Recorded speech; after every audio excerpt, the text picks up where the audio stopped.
It's time for Coffee with the Chicken Ladies, a podcast for people who love chickens. Hey everybody, and welcome. It's Chrisie&Holly from Coffee with the Chicken Ladies. We're here, and this is episode number 164 of our podcast, where we talk about everything chicken, family, fun, and more chickens. More chickens. We drink a ton of coffee. I'm talking a ton. But most importantly, we hug chickens every day. And we kiss them too. Don't forget. We brew coffee from a little coffee house in historic Gettysburg, PA. Bantam Coffee Roasters. Holly Ann, what kind of coffee are we brewing today? Today we're drinking the Costa Rican coffee. Because we're dreaming of going there again. Speak for yourself. I've never been there. Where can everybody get their own cup of Costa Rican coffee? BantamRoasters.com. And use the code FluffyButt on all your purchases and get 10% off everything on the website. And follow them on social media. Are you ready to sip some of this delicious Costa Rican coffee and chat? I am. But first, a word from our sponsor. We have some exciting news to share from our sponsor, Grubbly Farms. They're here, new and improved, Grubbly's World Harvest. I'm a longtime subscriber, and my flock love the healthy, nutritious treats, plus orders $40 and more ship free. If you haven't heard, Grubbly's has a fantastic layer pellet and crumble feed. It's packed with plant and insect protein, perfect for those picky chickens and ducks. Grubbly Farms makes food and treats for healthy pets and planet. To support us in Grubbly's, go to our website or our show notes and use the link. Try it today. Brr. It's cold. Man, it's cold. It's cold, yeah. Right now, we have like the coldest weather so far. Yeah. I have my face stuck in a pile of seed catalogs because I can't cope with it. I emotionally cannot handle winter right now. It's bad. So we're recording this right after the day of the storm here that was not snow, thank God, because it would have been like over a foot. Right. But torrential rains and high winds and flooded my runs. I'm like, oh my God. There's a lot of water. So bad. And I took care of everyone and I came back in here and I opened the seed catalog and I picked out the potatoes I want to grow because I literally cannot handle this.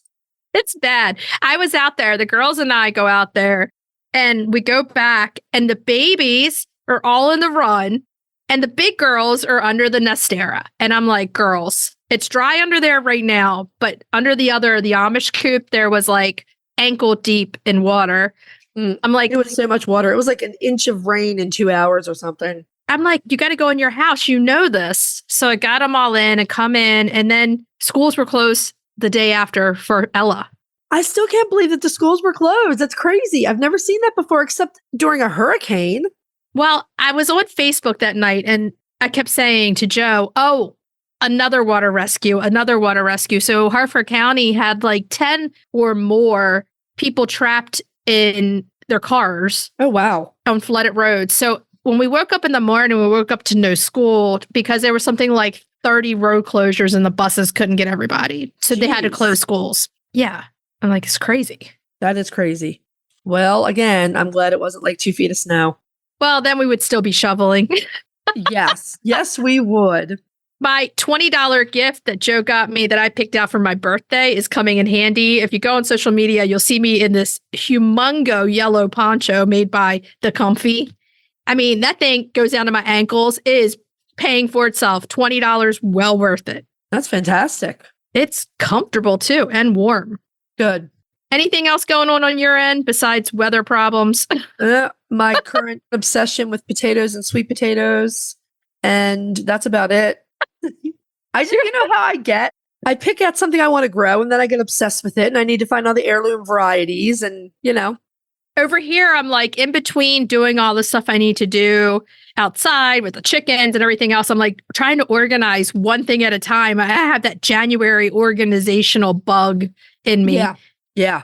It's like, okay, now let me do this. I did my vanity. Let me do this. Let me do that. It's something about January that makes you want to do that for sure. Yeah, fresh start. You just want to, I know. I have the same thing. I don't have the time to do a lot of it, but yeah.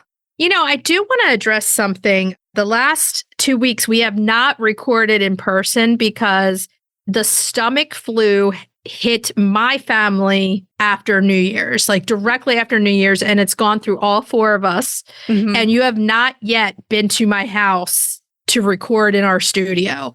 We're recording on Zoom. I've not been to your house since Christmas. Before Christmas. Before Christmas, yeah. Because we got sick after New Year's. And I just want to address something because we do pretty well recording on Zoom and we do Zoom interviews all the time. But the nature of Zoom is that sometimes people will talk over each other because there is a delay. Yeah, people can't see what we are seeing, but the reality is there is a substantial delay there. And you want to talk normally as if you're conversing. You know, you don't want this to be like, I have to wait 10 seconds for you to stop before I speak.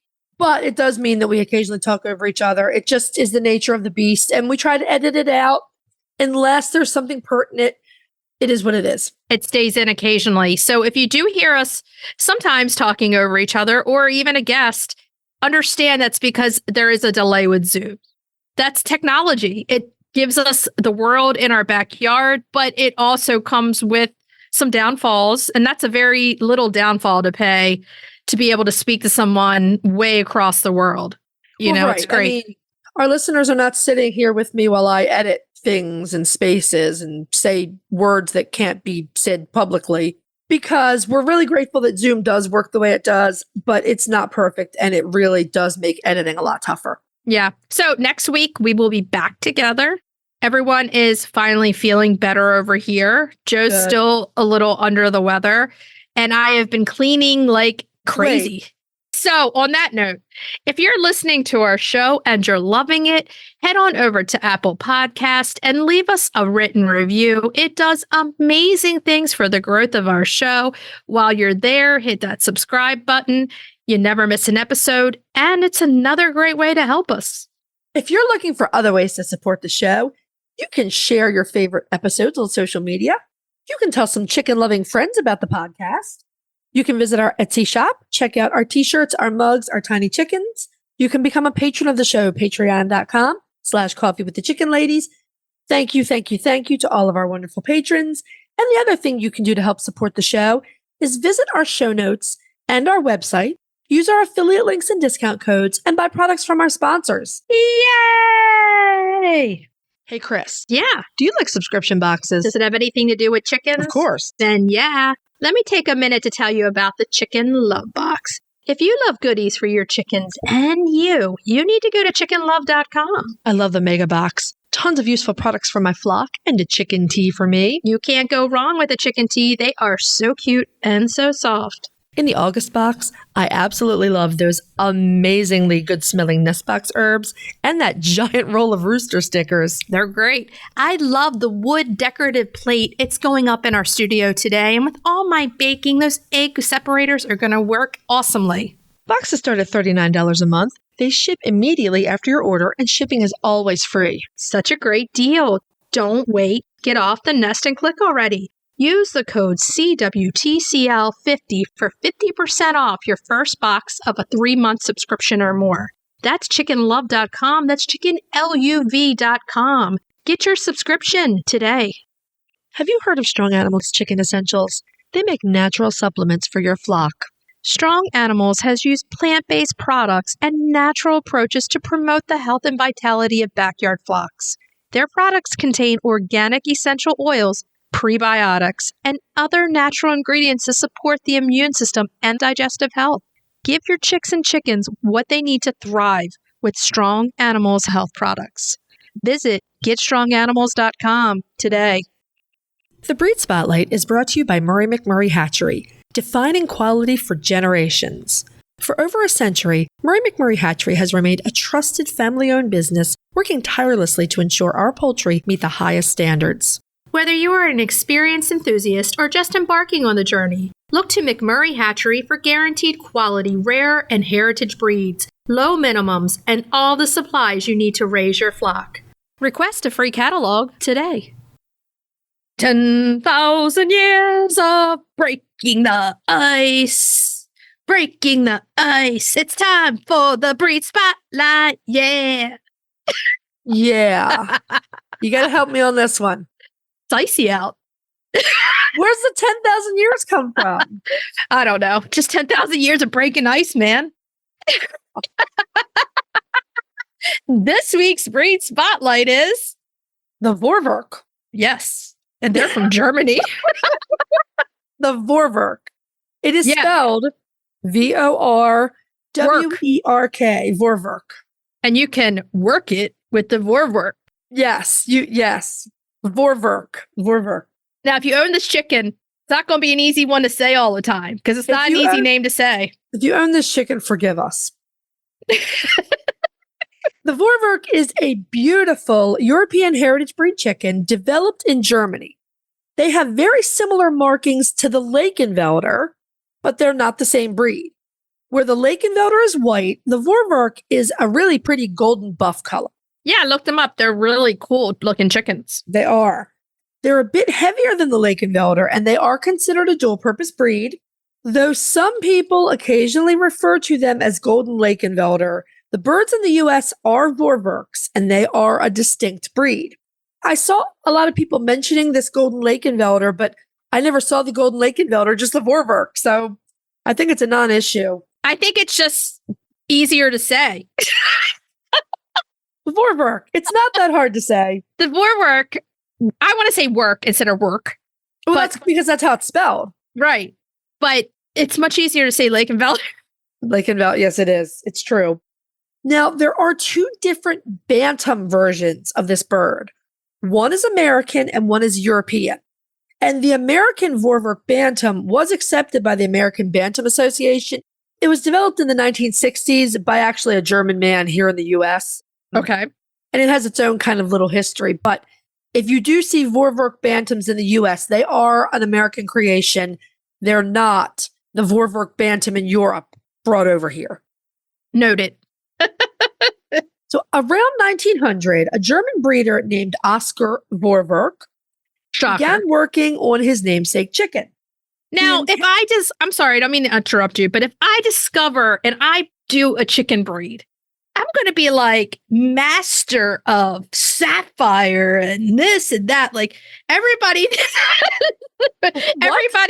everybody wants to like use their name. It's going to be like the DiCarlo chicken. I don't know if I would do that. If I discovered a breed, I would want it to sound majestic. It's just me. It's just me. I don't know that I would name it after myself either. Yeah. Is that because you want your name to be remembered all through time when they get this chicken? I Well, can you see imagine that. the APA printing the Callahan Cosmala chicken in the standard of perfection? Before all is said and done, we're going to discover a chicken breed, and yours is going to be yours, and mine's going to be the DiCarlo. I can't see that Nah. either. I just They have can't. better names than that. Yeah. Well, back to Oscar Vorwerk. He intended to create a utilitarian bird that was similar to the Lakenvelder, but without the white feathers that apparently often look dirty. And that happens. It does. There is a story attached to this breed. There's a story that Oscar once showed his Lakenvelders to visitors, and they called them little gray creatures because they were so dirty. Now, a couple things. Germany was heavily industrialized in some areas, and coal smoke was an issue. It Oh, turned yeah. everything dingy, you know? Yeah. I mean, it's a different time, a different era. Yes. I can see the air pollution doing that for sure. What is interesting to me is that there is a similar story about William Cook and the Black Orpingtons. Okay. So I don't know if either of these stories are true or just, they sound good, but either way, the foundation breeds used by Vorwerk include the Lakenvelder, the Buff Orpington, the Buff Sussex, which is essentially a buff version of the light Sussex with the Columbia pattern. And an Andalusian. I was kind of scratching my head over the Andalusian, but Where's the Andalusian playing all this? it does bring a few features in. So Well, it's Mediterranean, so it brings egg laying in. I can see that. But let me throw an Andalusian in there. Like thing I would not be saying. I'm sorry. I know. The Andalusian made me laugh. So after more than a decade of breeding, Vorwerk presented his chickens at a show in Hamburg, Germany, and they were well received. He died in the early 1930s, and after the Second World War had ravaged Europe, there weren't a lot of the Vorwerks left. And of course, after the war, the rise of hybrid layers and broilers pushed out those heritage breeds even more. So Vorwerks remain a very rare chicken in all parts of the world. I mean, very few people have probably heard of this chicken, is my guess. They're very pretty. I mean, I would have them. I think they're really neat looking. You would have them in your flock? Yes, I would. Would you have them in your flock? You would have every chicken in your flock. Who are you I would kidding? not. I would not. Okay, name one that you would not have in your flock then. Morans. What? You would not have a Marans ever. Do I have a Morans? Okay, so if somebody came to you and said, I have this Marans that needs a home and it's desperate, it needs a home, you wouldn't take it? I'd put up another coop and run. You're laughing because you know it's true. I thought you were going to say the Wyandotte. No, I think I would have a wind-up before Morans. I'm telling your goddaughter this. She's upstairs. Well, she doesn't want to be supplanted in my affection. She's fine with this. Drusilla's like, yeah, Holly don't need no other Morans. She can get one of those Wyandottes if she wants, but no Morans. I'm always the one saying, well, no, I can't see them in my flock. I mean, but if I were building a flock with like personalities where Morans and Wyandottes did well, that would be fine. For real, a bird that I wouldn't put in my flock, probably the Azil. Really? Well, yeah. To me, I wouldn't put those chickens in my flock either. Right. I see that. But the if you're just talking Morans? about, do I have a Morans? Let's move on. Let's move along. Now, Greenfire Farm imported the Vorwerk from Germany in 2017, and they did offer chicks and hatching eggs for sale for a period of time. I found some breeders referencing another importation from Germany as well, but I couldn't find any more information about a non-Greenfire importation of Vorwerks. So that's a question mark. I don't know about that for sure. So let's look at the Vorwerks. They are a medium to large size chicken, okay? So they have black hoods, head and necks, and black tails over golden buff colored body. They're really cool looking. They are. Their underfluff is gray. I mean, they're a pretty colorful chicken. Where did the gray underfluff come from? That probably came from the Lankenvelders. The Lankenvelders. I think it came from those Andalusians. Or the Andalusians, the crazy Andalusians in there. Yep. Okay, so black feathers on the body are considered a fault. What? Not good. But apparently it's difficult to breed this out of them. So you're going to have them with some black feathers. I think that's good to have the black feathers in them. Come on now. They don't want that. So they do have large white earlobes, a gift from. That's definitely the Andalusians. Those Andalusians, the large straight combs, another gift from those Andalusians, and clean slate blue legs and feet, another gift from the Andalusians. I mean, the Andalusians are really shining through in this chicken, that's for Buff sure. Orpington's like, I gave him the color and maybe a little bit of size. But that's it. The Andalusians are like, yeah, I'm representing. And they're getting a lot from it. So the roosters are going to weigh in around 6 pounds and the hens about 5 pounds. That's about just a little bit bigger than the Andalusian. There was actually that's an average because there was actually a surprisingly large weight scale. Like I saw them from 6 to 7.5 pounds on the roosters and the hens were like 4.5 to 6. And it was kind of crazy. So I just averaged them. Now, if you have chickens from 4.5 to 6, that's really big. I mean, a big weight difference there because a 4.5 pound chicken looks so much different than a 6 pound chicken. They're clearly. Small. I mean, chickens are not really big birds when you get right down to it. The difference between 4 and 5 is substantial in a hen. Now, the chicks are absolutely beautiful. If you look at them online, you're going to love them. Guess what? They're charcoal gray with a golden head. Those Andalusians are coming through again. So it made me laugh, though, because they're the complete opposite of what they look like when they have their adult feathers. And that's really funny, but they're really beautiful chicks. Okay, so the hens are decent layers. They're going to give you about 180 light brown eggs per year. Now, that's the surprise to me. I thought with having Mediterranean blood in them, I was going to be a higher number, but that's the Orpington. So they're not really known to go broody, Andalusian. They're active. Wonder who they got that from. They're very active. They're great foragers. They're alert and intelligent birds. They can be a bit flighty, but in general, they're easygoing. Yeah, they're known to be pretty easygoing chickens. Yeah. I mean, They're sounding like an Andalusian with a little bit of buff coloring. I knew we were going to go down that road and make all kinds of jokes about it. I mean, I don't know. It's just funny. Well, we each own Andalusians and we know the trouble they can get into. So, Oh, boy. I mean, Smart chickens. Smart chickens. I love them to death, but man, oh man. No, I did think this was nice. Breeders say that the Vorwerk roosters get along quite well amongst themselves. So that's quite nice. Amongst more than one rooster, you're saying? Right. So if you have a group with multiple roosters, they usually get along really well. That's nice. That's a definite plus. Yeah. And they're reasonably heat and cold hardy, but look, they got those straight combs from our buddies Andalusians. You got to watch that. And I mean, their body size is medium, so they're going to be good for either or, but you got to protect everything.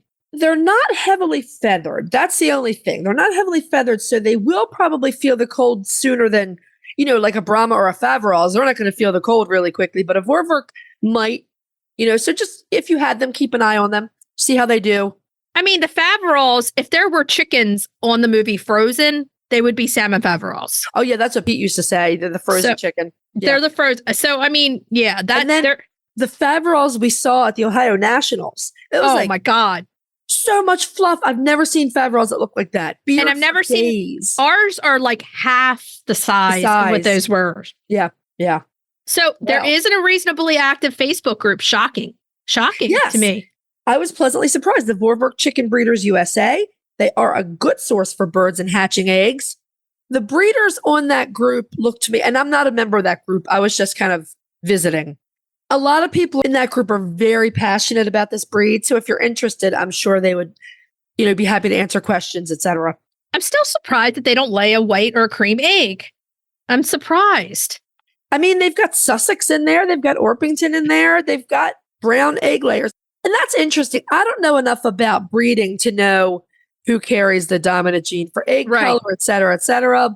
Okay, so here's the part of the show where we say, if you have this bird, the Vorwerk, message us on Instagram and show us your picture, or just mention it in your story and mention us and we'll reshare it. It's a classic. If you're looking for a chicken coop that's produced in a planet-friendly, sustainable way, try Nestera. Each coop is made from highly durable, 100% recycled plastic that keeps the equivalent of up to 2,000 shampoo bottles out of a landfill. Their clean, modern design will fit into any garden or run area and comes with an industry-beating 25-year warranty and a range of handy accessories. Simple to put together, so quick and easy to clean, and most importantly, red mite resistant. Your chickens will love it. Quick shipping from Nestera.us. For a 5% discount, use the affiliate link in our show notes, on our website, and on Instagram. Link in bio. Check them out today. Roosty's proudly sponsors Coffee with the Chicken Ladies. They're back with an innovative new product. You're going to want to check this out. It's an extra large set, a 14-pound feeder in 3-gallon water with steep anti-roost lids. They're made of super durable material. You can either stand them on legs or hang them on brackets on your coop or fence. They're easy to remove and clean too. Plus, they look awesome. We personally use Roosties and we're huge fans. So if you're raising chicks or keeping chickens, check out the Roosty store on Amazon or follow the link in our show notes. Okay, so let's move on to main topic. Yeah. So we're going science this week. We're going to go away from, like some everyday care. Science. We're going to go away from like everyday care and stuff like that, because with the weather the way it is, sometimes it's really important to talk about care when you have extreme weather. It's really comes up. So we like to talk about that a lot, but we wanted to veer off a little bit and just talk about the science of preening and feather care, because feather care right now is going to be a big deal with the weather also. It is. And now this came up because I've been writing about geese and I was researching some things about geese, and it'll be on our website eventually. I'm doing essentially stupid goose questions for people like me that know squat about geese and are going to get them. So I started looking into a lot of chicken behaviors to see if the geese did the same thing. And yeah, of course, geese preen and they need to waterproof themselves. But in the process, I came across several studies about chickens preening. I mean, it's one of those things that we love to watch. Yeah. It's like chicken TV to watch, but let's dive in and tell everybody exactly what they're looking at here. Yeah, like you said, watching them. If you've watched your chicken for any length of time, you've almost certainly seen them preening their feathers. And it's instinctive. They're going to do it without thinking. So they're going to do it because instinctively inside they know they have to groom and they have to do it. So it's not something a learned behavior. They're born with that behavior. They can learn bits about it, like by watching their mother. But yeah, the basic instinct to preen is there. It's also a good measure of the health of your birds. A chicken who is not preening, their feathers are getting ratty, you never see them preening. That's very likely to be a chicken with a problem. That's one of the things that we're always saying. So when we're on the phone and we're having somebody we're watching, we're like, well, she's preening. Or she's not preening. I don't know about this. But here we even go back to the instinctive thing is you can see chicks that don't have a mom there. Right. Preening in the rooter. And they just know to do it. And it's something that they do when they feel good. Right. So it's one of those things that you can look at as to give a measure of if they're feeling well or not well. Right. They do it a lot. I mean, birds can preen as often as once every hour. And for chickens, it's often a social activity too. So you'll see the hens, they gather together and they preen themselves. Like my old girls will take a nap afterwards. Oh, yeah. They're rolling. They're taking their baths. They're preening. The younger ones are trying to come in and they're like, no, go out. They go after them. They're like, don't come in my group. It's the old ladies group over here. When a chicken or any other bird preens, they're using their beak or their bill to condition their feathers. And it has a couple steps. So they use it to smooth the feathers so that the barbels catch and stay together and improve waterproofing. It also involves placing feathers that may have become disarranged or ruffled back into the correct position. Or picking out some mites or lice or anything that doesn't belong in those feathers. So they will take care of a problem. So if they get one mite on them, they're going to hopefully know it's there and get it off. Right. Find it and dispatch it. And perhaps the most important thing about preening involves collecting oil from the preen gland and rubbing it onto their feathers. Right. That's what conditions the feathers. Yes. So we've heard a lot of people ask about the gland itself, and some people think it's a growth, and some people think that there's something wrong and, or a cyst. It's a completely normal gland that lives at the base of the tail. Yeah. It has 2 lobes. It's not huge. It has a little opening. It's kind of like an oil nipple. Yeah, definitely. It's where it comes out. I mean, and if you don't know what it is, you could potentially think that it's something wrong, but it's not. It's supposed to be there, and it secretes the oil that's going to make those feathers completely beautiful. Virtually every bird in the world has a preen gland, and it's more correctly called the Uropygial gland. Like we said, it's situated on their back near the base of the tail, and it's not big. If it's big, we'll talk a little bit about this at the end, but if it's big, you might have an issue there. Right. The gland secretes all of that oil that the bird collects on her beak or her bill, and she'll spread it along the feathers. That's the grooming and the conditioning. And this is important for chickens. This is crucial for ducks, geese, and other waterfowl. They tend to have a larger gland than other birds, and they use that to really waterproof themselves. I was going to say, it's all about the waterproofing with those types of waterfowl. I mean, I love seeing the videos on social media of the ducks right now when it's 0 degrees and they're jumping in the water. Well, this gland is what helps them be waterproof, and they have to keep that going. Now, I thought this was fascinating. There are a few groups of birds without a Uropygial gland. This includes emus, ostrich, rheas, cassowaries, some pigeons and doves, woodpeckers, and Amazon parrots. That's crazy. I know. So Grayson has one. It's funny because I watch him all the time. He's an African gray. So the African parrots do. But with the Amazon parrots, apparently they just have this kind of rudimentary, they may have had it at one point, but they just have this kind of rudimentary bump that doesn't really give them any oil.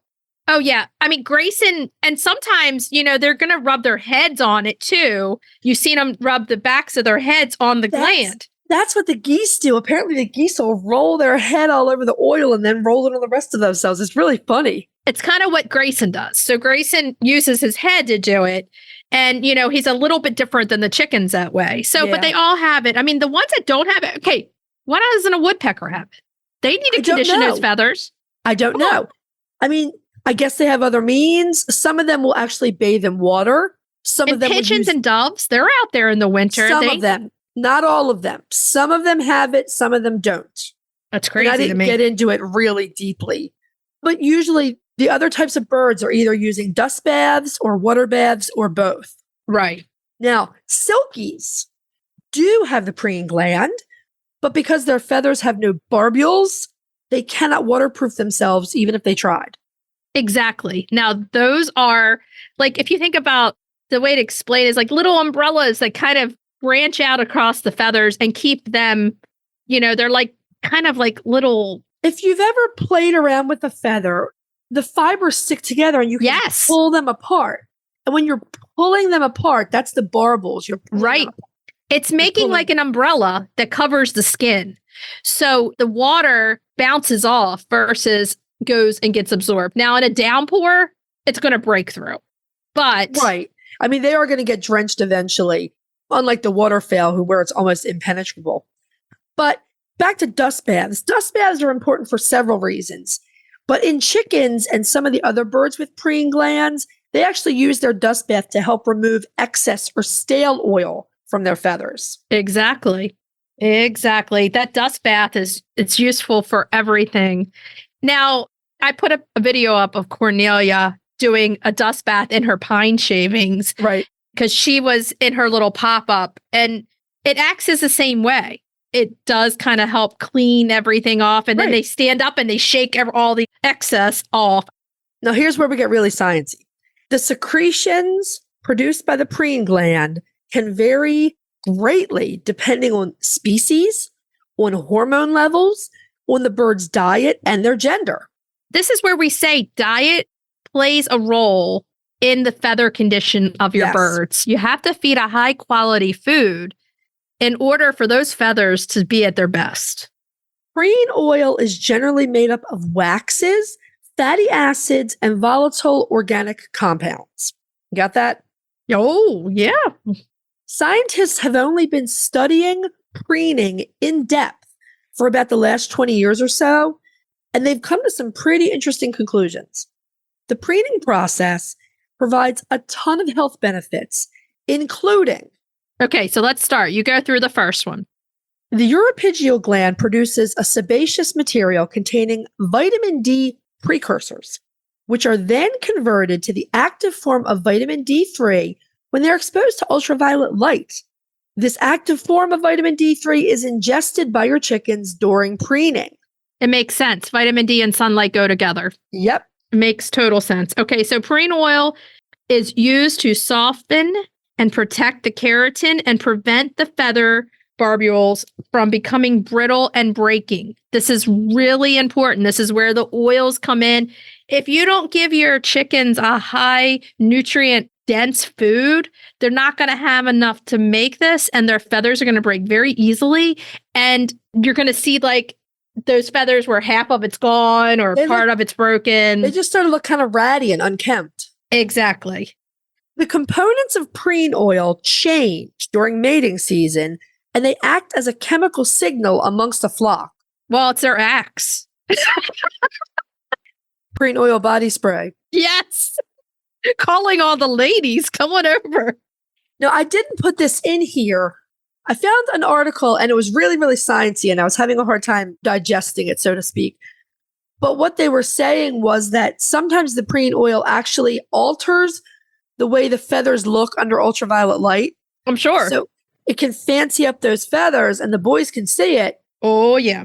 Okay, so let's go into the next one. Female ducks will secrete unique fatty acids in their preen oil during mating season. Again, another mating fact that attract the males. In chicken studies, roosters prefer to mate with hens who had a working preening gland. They like the girls that take care of themselves. Hey, baby, you shiny. You shiny. They're like, look, you haven't been taking care of yourself lately. I don't know about Oh, this. Betty's looking a little ratty over there. Oh. And more to the point, Betty doesn't smell like she's using the Preen perfume. Oh, man. I mean, honestly, how much you look at these things, people and animals are so much alike. Yeah. It's crazy. Well, I mean, everything has the biological urge to procreate. Now, some of the compounds in preen oil help control bacterial and fungal growth on the skin and feathers of birds, very much including poultry in that. Makes sense. I mean, it's nature's way of protecting them against anything that they come in contact with. Right. A 2004 study in the British Poultry Science Journal found that hens who had experienced feather picking and those who had not had different compounds in their preen oil. Yeah. Okay. It's not clear whether the changes were due to being picked on or were the reason for the pecking to begin. So something changed and they smelled different or they looked different, and then people started to pick on them. So they had a little bit of difference. So either they weren't feeling well or something happened with their genetics. The scientists' conclusion there was that they just needed to do a lot more research. I mean, does Betty smell different because she was being bullied and that's changing the chemical makeup of her preen oil? Or was her preen oil smelling so good that Sylvia had to come in and pull Betty's feathers out? Right. They're not sure at this point what the correlation is there. So a lot more research to be done. A lot of these things, scientists came up with conclusions, but they couldn't really give the mechanism because they just need to do more research. Yeah. Okay, so it is rare, but it's possible to have a blocked or infected preen gland. Just know this. It's possible. It's possible. You can use warm compresses on the gland several times a day. Sometimes that's enough to loosen it up, and a little gentle pressure may clear the blockage. So if you're checking out your chicken and you see and you feel the bump is larger than normal, the gland itself, you need to part the feathers and actually look at it and make sure that it doesn't look infected or that it's not scabbed over. It shouldn't be red. Yeah, it shouldn't be scabby looking, a lot of those things. Sometimes you need a veterinarian to lance or otherwise clean out the impaction. Infection and abscesses can occur in rare cases. They do require lancing and antibiotics from your vet. This is something that you should not do yourself. Take them to the veterinarian. Yeah, I mean, you don't want to mess with the endocrine system. No, not at all. Now, this is also rare but possible. Tumors of that gland may occur. And again, that go to the vet. Exactly. That definitely requires veterinary care. Yeah. So special needs chickens and chickens who have had their preen glands removed or don't have a functioning preen gland for whatever reason, they may need some help with their feathers. We can't really oil their feathers. So the best option is to help them dust bathe. You can make a nice mix of something with I like to use, so my Esther, who is non-ambulatory, she can't walk anymore. Right. She can preen, but I still help her with dust bathing. So I'll use Strong Animals Chicken Essentials Preen Queen as my base. That's my favorite. It's my favorite. It's fantastic stuff. And I'll mix some wood ash in there, and I put a bit of topsoil in there, and I'll help rub it through her feathers and help her shake it off. And that is a really good way to help a bird who can't preen, who's not producing oil, but still needs help with grooming. That's a good way to do it. Now, with all the science of what this is, where it comes from, why they do it, the number one thing that we want you to remember too is make sure your chickens are doing this because it's a sign of good health. If they're not, give them a check over. If you don't see them doing it, make sure they're okay. Make sure they're eating, they're drinking, and that there isn't a problem. Your bird might not be the type who preens once an hour. But, if you haven't seen a bird preen in a 3-4 hour stretch, you might want to give a closer look. Absolutely. Oh, yeah, definitely. Okay. So there you go. That's the act of preening right there. It's fun to watch too. It's chicken TV. I like it. Okay. So let's move on to cracking the eggs. Cracking those eggs. Now we're going comfort this week because it's freaking cold outside. We're staying comfort, essentially. January is either healthy or comfort or a bit of both. And when it's freezing, I go comfort. I'm sorry. Oh, yeah. I can't think of green salads a lot when it's like 2 degrees outside. I Well, can't. you can eat the green salad. I'll happily eat a green salad if I get to eat baked mashed potatoes afterwards. And that's the recipe this week. So This it's a way to fancy it up your mashed potatoes. Yeah. We did this with instant because by the time you've made like a classic bowl of mashed potatoes yourself, you don't need to add all this stuff into it. They're just delicious in every way. They're delicious on their own. We are the advocate for weeknight. We want something fast and we want to fancy it up so that it's not hard to do, but it does seem a little bit more special. And we were talking the other day and I told you this. I saw this on Facebook somewhere that January is one big continuous Monday. And I believe that to be true. That's what it feels like. So let's fancy up those instant mashed potatoes. And this is the way we're going to do it.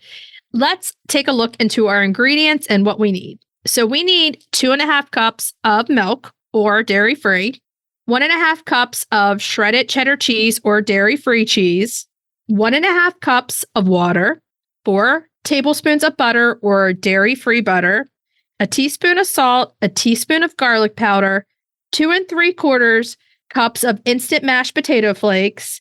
And then here we go, 2 eggs beaten. Now, an optional thing, if you want to go a little green, because you're like, I need some green in it, you can chop up some herbs like parsley or chive or whatever you like and put that into the potatoes. This is super easy to make. Like this would be a really fun side if you're cooking dinner for your Valentine. You know, you want it to be extra special. It's on a Wednesday night this year. So, I mean, you might be getting the instant mashed potatoes kind of fancied up. Yes. Not you, but you know, Joe, you might get that. Not Holly Ann. So you want a reasonably large saucepan pot. You're going to put the milk, the cheese, the water, the butter, and the salt in there. Stir them a little bit. You're going to melt the butter, stir it all together. Then you're going to bring it to a boil. You're going to take it off the heat and you're going to whisk those instant potato flakes in there. Whisk them quick. Whisk them quick, right? And then you're going to stir in the eggs and the garlic powder. You want a 9x9 baking dish or something that's similar to that inside, greased or sprayed with olive oil. You're just going to empty that whole potato mixture in there. You're going to pop it into a 350-degree oven for about 30 to 35 minutes. The eggs are going to make it puff a little bit, kind of like a little bit of a potato souffle. Yeah. And that's it. Take them out and serve. It's that easy. Now, if you want to take this one step further, even more instant, you can buy the pouch of already pre-made instant mashed potatoes and just add water in the potatoes. Just a warning, they're not always gluten and dairy free. Right. So if you're going gluten dairy free, watch that. But if you're not, and you want to go even more instant, you can do the potatoes with just the water and then add the extra ingredients and pop them in the oven. Super duper instant. Super duper duper do. Now, I could go for a whole bowl of mashed potatoes tonight. No, I'm hungry now too. It's freezing out there. It was windier today than yesterday. I don't even know. It's freezing. So I want some mashed potatoes. Yeah. Okay. So try it. You might like it. Let us know what you think. It's a way to use some eggs too, that you might have an egg or two out that you want to use. And it adds some richness to the instant mashed potatoes. It's great. Make a nice meal. You could do the potatoes, whatever your main protein is, some potatoes on the side, some roasted veg. And then next week we're doing those cookies. That'd be a perfect Valentine's dinner. It would be great. Will be wonderful. Okay. So we ready to move on to retail therapy. Retail therapy. Yeah. Yeah. Okay. This week's retail therapy, we're talking Nutrena because they've come up with a really good product that we absolutely adore. We love this product. Yeah, it's a high protein scratch. It's really nice for this time of year, especially when your birds just need a little extra something to get them through these frigid days and nights. Here's the thing. I love this blend because it's scratch. It's like the baked instant mashed potatoes, but it's a step up, right? Right. So you go up even higher and you get some extra good stuff in with the scratch. Yeah. So they're getting that treat. They're getting that scratch in the afternoon, right? Before they go to bed, to help the body keep burning those calories overnight and keep them warm. But they also are getting some good stuff. So the crude protein in this is 12%. That's pretty good. It is pretty good. Yeah. It's not crazy. Like it's not going to damage your chickens and it's not intended to be their main meal. But Right. it's filled with good stuff and it's a great snack. We use it before bed. It's afternoon scratch. I use it before bed all the time. And here's the thing that I really like about it too. It has a little bit something different. It has a berry flavor to it. It does. It has pellets in it that Yeah. are berry. So the other day, Joe and the girls came in and they thought that somebody was having bloody diarrhea. And I was like, no, they just had high pro scratch. Yeah, it's okay. It's just the berries. So you know that they're eating the pellets if it changes the color of their poop. But let's go into what's in this. It actually has pre and probiotics in it. I love this in the scratch. So that helps them stay energetic, strong during the peak season and the winter time. This is when you're really going to use a scratch. Right. You want that energy to be up, and it's that natural pecking that they want to do, and it's going to give them something to peck at. And Right. the pre and probiotics are going to help their gut health. So Exactly. Yeah, on a frigid afternoon, they're all kind of standing around miserable. And, it's about an hour before bed. The sun's going to be going down soon. So I go out and throw some handfuls of this, and it does. It gets them moving. right. They scratch, they pick, they eat, they put something in their crop to digest in the cold. They love it. They do love it. Yeah. I They think it's absolutely win-win. love it. I agree. Now, the price of it is not too bad. It's like $7.99 for or it can go a little higher for like a 7-pound bag of it. And you're not giving a whole lot of it. It lasts me a while.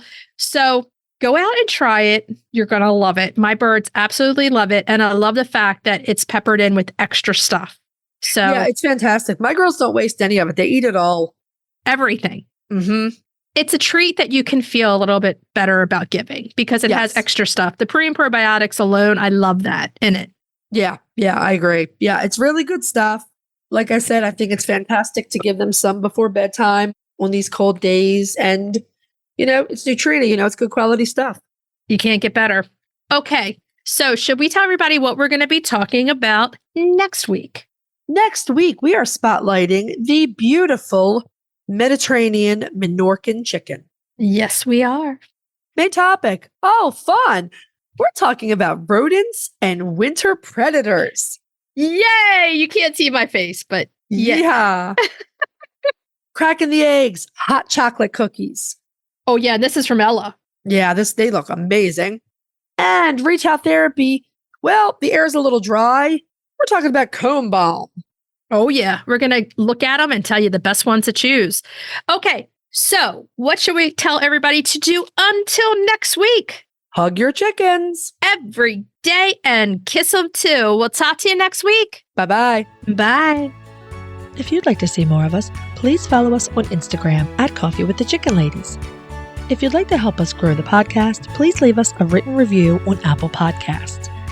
If you'd like to become a patron of the show, please visit our Patreon page, patreon.com/coffeewiththechickenladies. Thanks for listening.